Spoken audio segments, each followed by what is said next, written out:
ano diyan, ang vice versa diyan. Yung iba naniniwala, yung iba hindi, 'di ba? Especially ang basher, 'di ba? Maniniwala yan sa negatibo. Pero pag positibo, hindi sila maniniwala. Ang katwiran nila, pagka totoo, fabricated. 'Di ba? Hindi nila paniniwalaan or hindi nila itatapik. Pero pag negative yan, or against yan sa Barda, or nakikita nila na maiinis sa mga Barda fans, ko-content nila yan, ipo-post nila, ipapakalat nila, 'di ba? So maraming malaki ang tendency na mag-viral kasi siya kasi nga negative issue siya. Pero pag positive issue, parang ang hirap-hirap paniwalaan ng iba. So sometimes naisip ko parang nakakasawa na. So parang nakakasawa na rin yung paulit-ulit tayo ng ano. Para minsan gusto ko na lang din tanungin kayong lahat. Talaga bang barda kayo o nandito lang kayo para ano, 'di ba? I-explore yung ano nyo, curiosity nyo, 'di ba? Kasi ang ano na ang toxic sa totoo lang na maniniwala kayo. May dumating lang na negatibo, negative na rin kayo. Para bang in the end of the day, parang tinetrador nyo yung barda mismo. Diba? Pagka may nabalita na, oy, may spotted si Barbie. Spotted si David at si Barbie sa isang resto. O kagaya nito, hindi umingay ito, di ba? Hindi umingay yung masyado, hindi naglas yung ingay ng nagsabing mga nagbalita na mga fans ng Dasbia, 'di ba? Sinabi ng Dasbia fans na nakita nila si Barbie at David, 'di ba? Oh, nakasama nila ng Dasbia, magkakasama sila. So hindi siya naglas ng like 1 week, 'di ba? Hindi siya napag-usapan ng 1 week, mahigit. Parang ang bilis niyang hindi siya kinagat masyado ng tao. 'Di ba? Pero itong issue na afam kono ni Barbie, parang kinakagat pa ng mga ibang fanay. Parang bigla silang malungkot, gano'n, biglang ay sad naman, hindi pa naman nila alam kung totoo. Ano bang pinagkaiba noon doon sa ibang issue, 'di ba? Na totoo or hindi totoo. Like example, yung dito kay Barbie, wala naman nakitang afam, wala namang nakitang tawag dito sweet na sweet si Barbie dun sa afam, or ano bang, wala naman din sinabi si Barbie kaano-ano niya yung kasama niya na yun. 'Di ba? Kahit nga kay David wala silang inaamin. Walang tinanggi si David, walang inamin si David. Kahit kay Barbie, walang inamin si Barbie, wala rin naman tinanggi si Barbie. I mean, common sense na lang, 'di ba, na paulit-ulit lang din yung scenario. Kaya nga sinasabi ko, kung ano yung paniniwala nyo, dapat yun na yun. 'Di ba? Panindigan mo na yun. Huwag kayong maging bias sa sarili. Huwag kayong maging traitor sa sarili nyo, 'di ba? Mas paniniwala nyo yun In the first place, din naman tayo binigyan ng barda ng 'di ba? Ng curiosity Lahat 'yan nakita natin 'yan yung paniniwala nating mag-on sila, na low-key sila, na may tinatago sila, 'di ba? Lahat 'yan paniniwala natin 'yan. Hindi 'yan ipinasok lang sa atin or sinabi ng barda na hindi, paniwalaan nyo kami. 'Di ba? Lahat 'yan tayo nakakita niyan. Kaya walang dahilan para maging tayo, 'di ba? Walang dahilan para tawag dito, para baliwalain natin yung mismong naramdaman natin, diba? Tayo nakaramdam nun eh. Tayo ang ano nun. Minsan lang talaga nahahaluan ng showbiz, minsan nahahaluan ng ano, ng mga negative na balita, 'di ba? Kaya ganon. Kaya hindi natin mawawala sa isipan din ng iba na mag-isip na negatibo. Kaya nga tayo nandito para magbalanse ng bagay-bagay. Ako kaya minsan di na rin ako masyadong, alam nyo sa totoo lang ito real talk. May mga iba akong alam about sa Barda na never ko pang sinabi sa live ko. Or recently, may mga nalaman ako na hindi ko isinasabi sa inyo kasi wala rin naman eh, it's useless, no? Kasi pag nabatuhan yung iba rito, kasi yung iba rito talaga nakikichismis lang. Magkaiba kasi yung diehard sa nakikichismis lang. So parang minsan na ano ko na rin na it's useless din naman kung magsabi ko rito ng chismis, diba?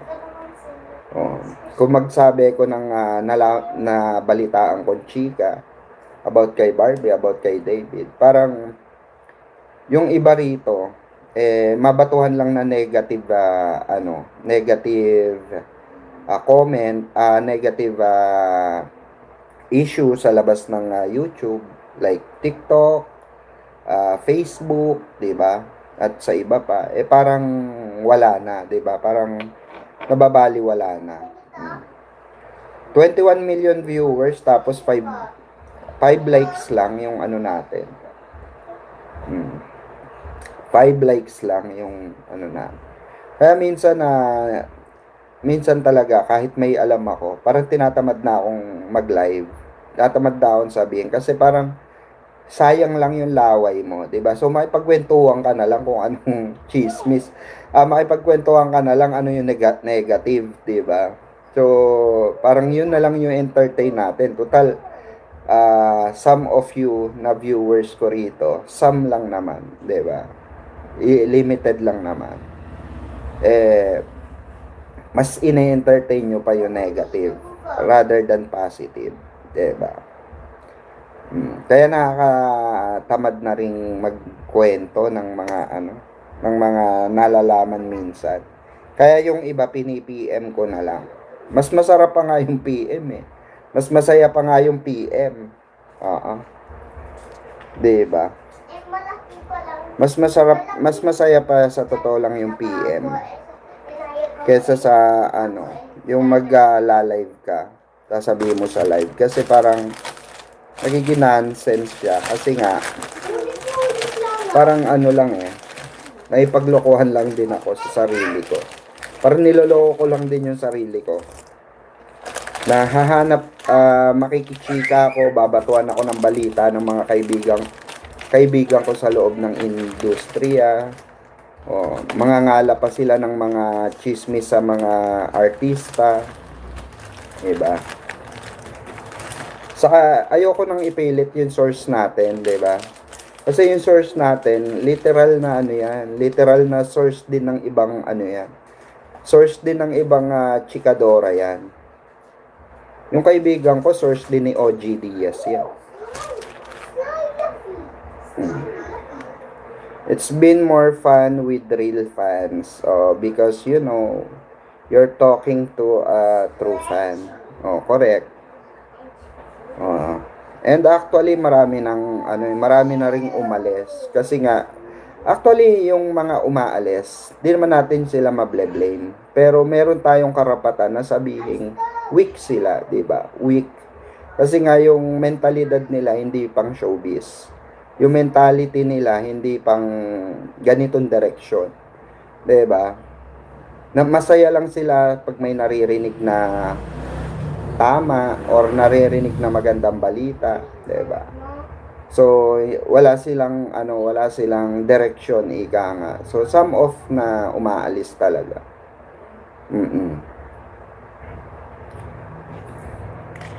Madam, you have English translation. Hindi ko nga alam bakit English translation na naman to.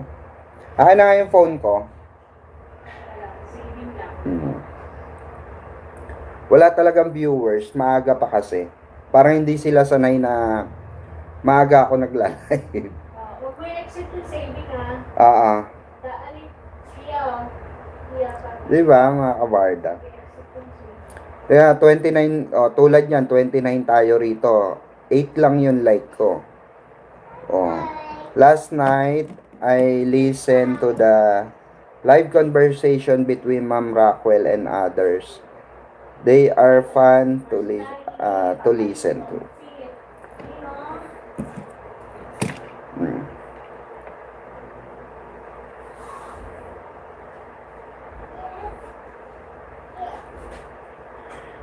Naka-English translation, no?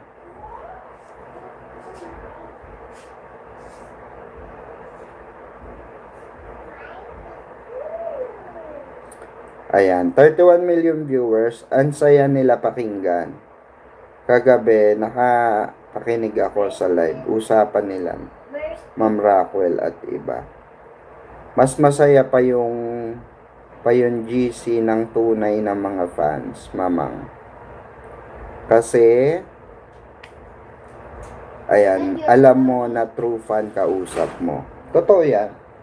Actually, ang dami ko na rin GC, ang dami nag-a-add sa akin GC. Pero yung sa iba, hindi ako active. Kasi nga, yung iba nag-aaway-away doon. Yung iba, masaya lang. Masaya makinig sa mga moms na Barda fans. Madam Bio, andun din, BIP, and iba pa. Ang saya, kaso medyo late po ako nakapanood. Ganon. Sa TikTok po, di ko pa nga alam paano nangyari yun. I mean, yung kasi, eto nga sinend nga sa akin, may nag-send nga sa akin. Wait lang. May nag-send sa akin nung picture. Ito.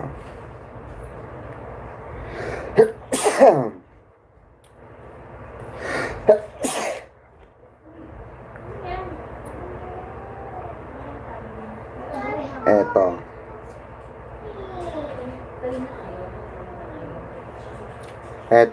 Ito. Ayan, sabi, Barbie Fortesa may kasamang AFAM. May kasamang AFAM. Sa gallery. By Chel.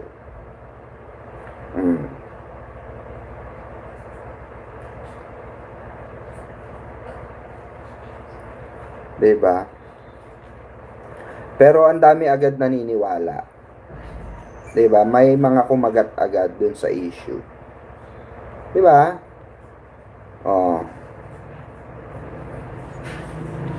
May kumagat agad dun sa issue.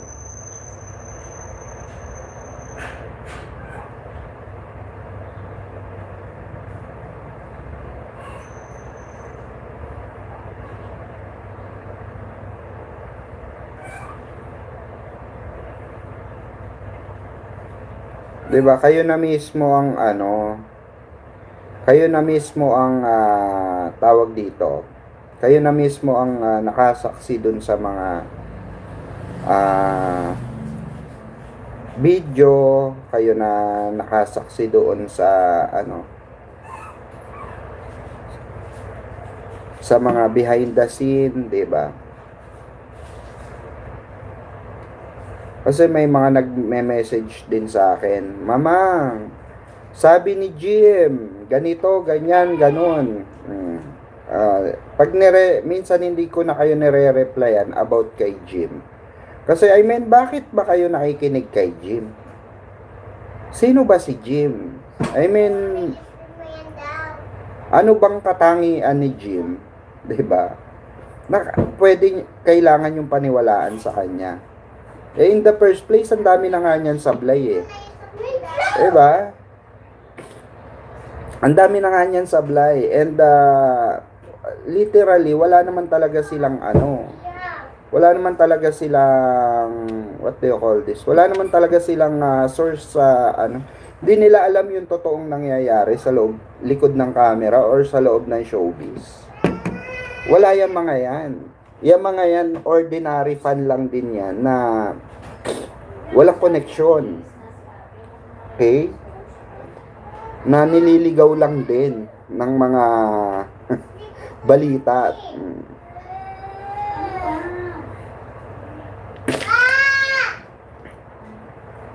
Ako kasi, mga kabarda, nasabi ko sa inyo.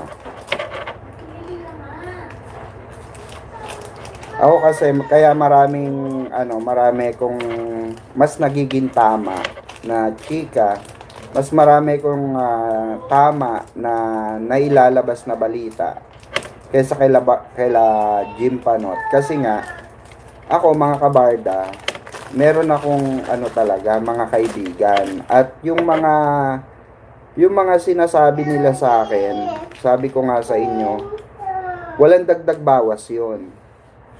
Kung ano lang yung nakwento sa akin, hanggang dun lang yun. Sometimes may binabawas ako, yung mga hindi na talaga pwede ilabas. Kasi yung mga yung mga kinukwento sa akin, detalyado lahat. As in detalyado. Kaya nga nagtataka nga yung iba sa inyo, di ba? Bakit detalyado? Detalyado ko nalalaman, di ba? Kasi nga, kagaya ng sinabi ni Mamang KJ Abilino, ang mga makeup artists, hairstylists, yan sila yung nakakarinig ng mga talagang balita, detalyado talaga. Detalyado talaga. As in, details by details. Kasi bakit? Napag-uusapan yan ng mga co-actor, kaibigan. Diba? Napag-uusapan yan napag-chichismisan yan sa mga set. Akala nyo ba si Barbie sa si David hindi napag-chichismisan yan sa All Out Sunday? Pag All Out Sunday, lagi napag-chichismisan yan.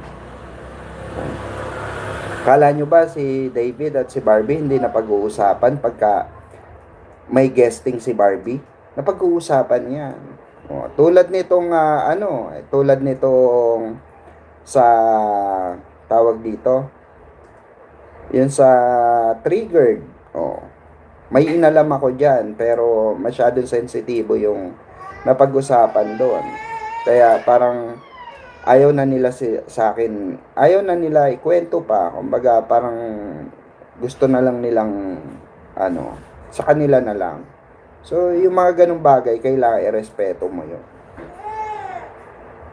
Kasi yung mga connection, pagdating sa ganyan, lalo na at limited lang naman yung tao doon.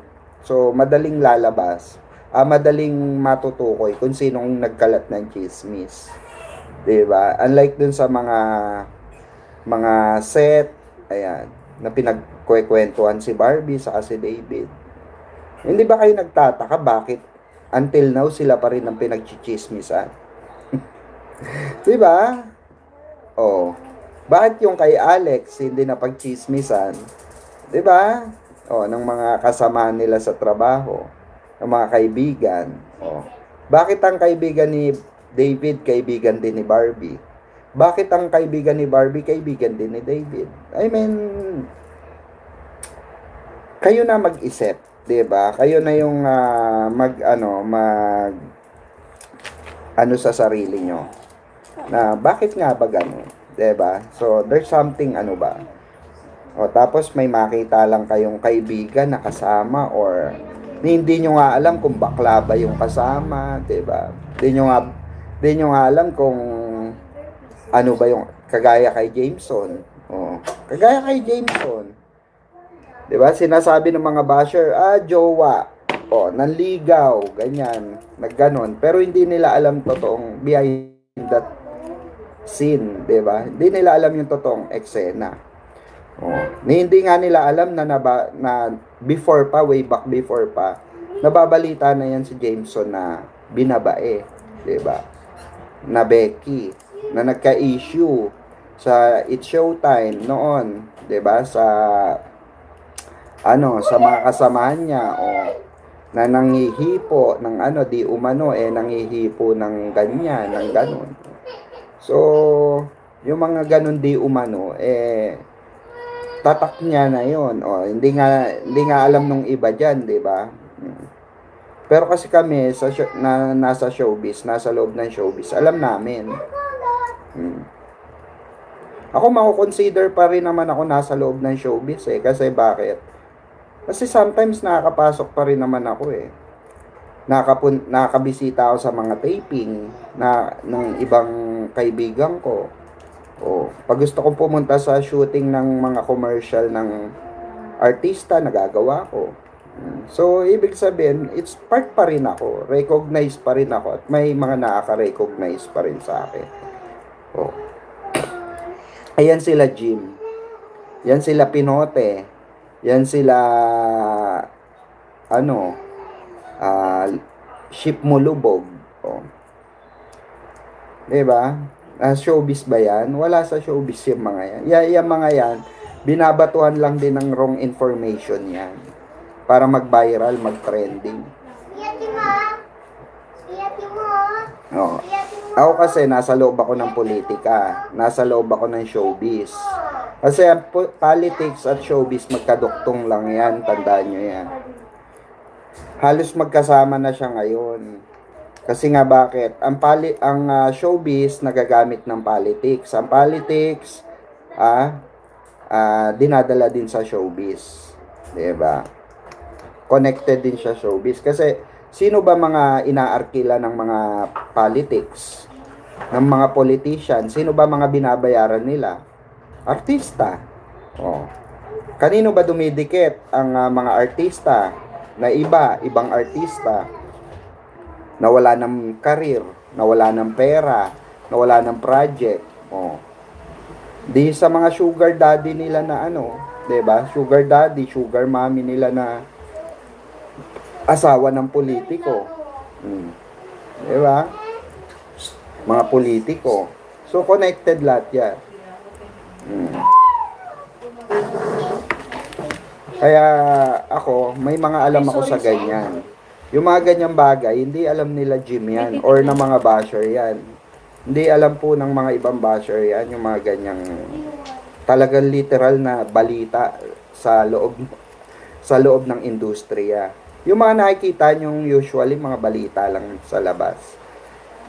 Ano na lang rin yan, cloud na lang din yan. Oo, real talk tayo. Cloud na lang din yan.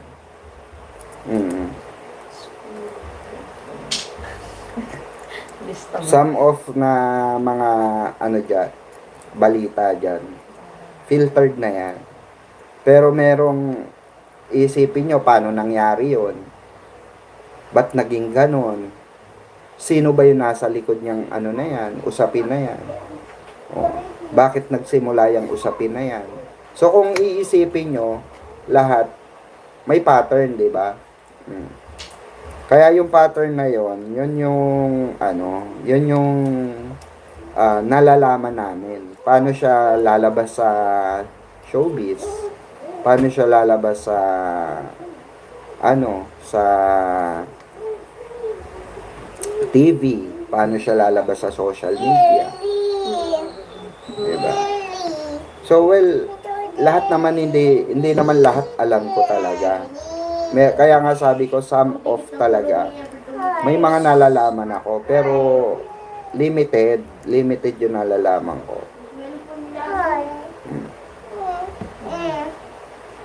Kagaya na lang yun sa sa Pulang Araw ni Barbie, sa ni David.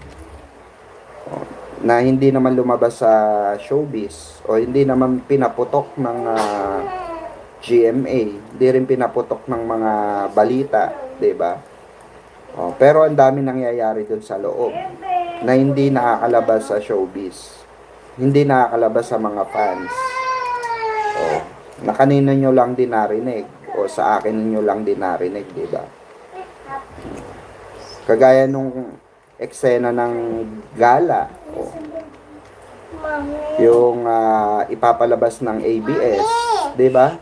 Yung ipapalabas ng ABS na kesyo magjowa si Barbie at Jameson Blake, 'di ba? O, kailangan ipalabas na magjowa sila. Kasi ganito 'yun eh. Ay, bakit may FS? 'Di ba? Bakit may FS? Ganon. 'Yun ang tanong eh, 'di ba? Bakit may FS? So, limited lang yun mga tao. Kahit si Jim, hindi nga alam nila Jim yun eh. Wala nakakaalam na ano noon, na fans, 'di ba? Wala sa inyo nakakaalam noon at all. Na bakit nagka-FS ng ganon. Sino ba nag-reveal sa inyo? 'Di ba ako? O way back pa bago pa magkaroon ng issue ng holding hands sa gala, ba na naging sweet-sweetan sila. Kumbaga, bago pa mangyari lahat yan, sinabi ko na sa inyo dito sa live ko. Lahat yan pinangunahan ko na dito yan. Kasi nga alam ko na yung istoryang gagawin nila. 'Di ba? Kabisado ko na, alam ko na yung galawan. Kasi nga, bakit? Kasi nga, nasa showbiz ako. At yan yung usapan sa showbiz. Yan yung planong gawin. Oh. 'Di ba? Pati nga yung nagagalit na si Campo ni Barang, 'di ba? Na ginamit pa rin siya kahit wala nang tapos na yung FS nila ni Jameson. 'Di ba? So lahat yan dito nyo narinig sa live ko yan. 'Di ba? Na hindi alam ni di alam ni Jim Panot, di alam ni Pinote, hindi alam na lahat sila dyan, clout na lang sila dyan. Kasi nga, hindi nila alam yung real story behind that scene. Yung mga nakikita na lang nila, yun yung ikla-clout nila. Yun yung ipapatrending nila. Kasi bakit? Lumabas eh. Yun yung lumabas. Pero behind that scene, may kwento yan eh. Lahat yan may kwento. Diba? Lahat yan may kwento. So, yung kwento na yun, yun yung alam ko. Yun yung inaalam ko at yun yung nalalaman ko. Diba?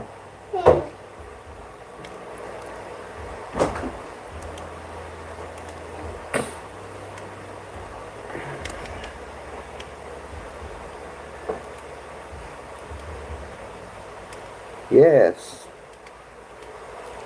Yes, Mama Ella Parado.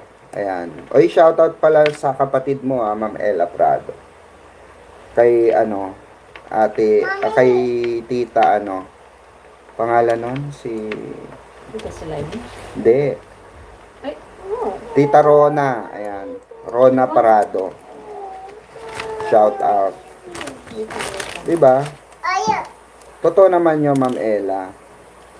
Kasi ang totoong showbiz nasa likod ng camera. Yun ang totoong showbiz. Nasa likod ng camera. Yung mga nakikita nyo dyan, pang clout na lang yan. Pang ingay na lang yan. Diba? Pang ano na lang yan, lahat.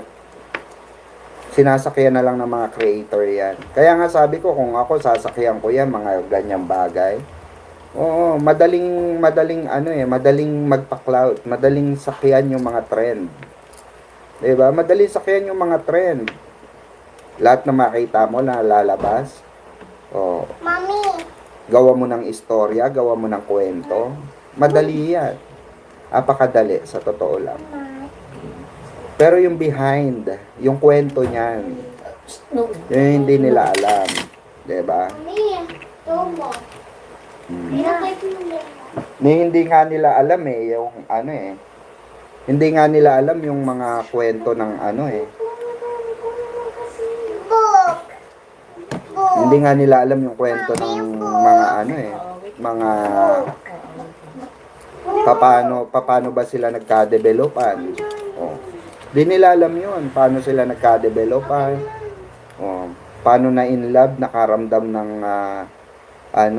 'di ba? Ganun pakiramdam ang isang Barbie Fortesa kay David Licauco at si David Licauco kay Barbie Fortesa. Hindi nila alam at all 'yun, lahat 'yun.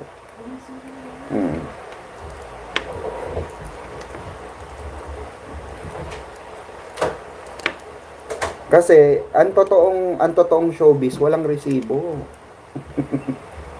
Oo. Pagka napunta kayo sa showbiz, maniwala kayo.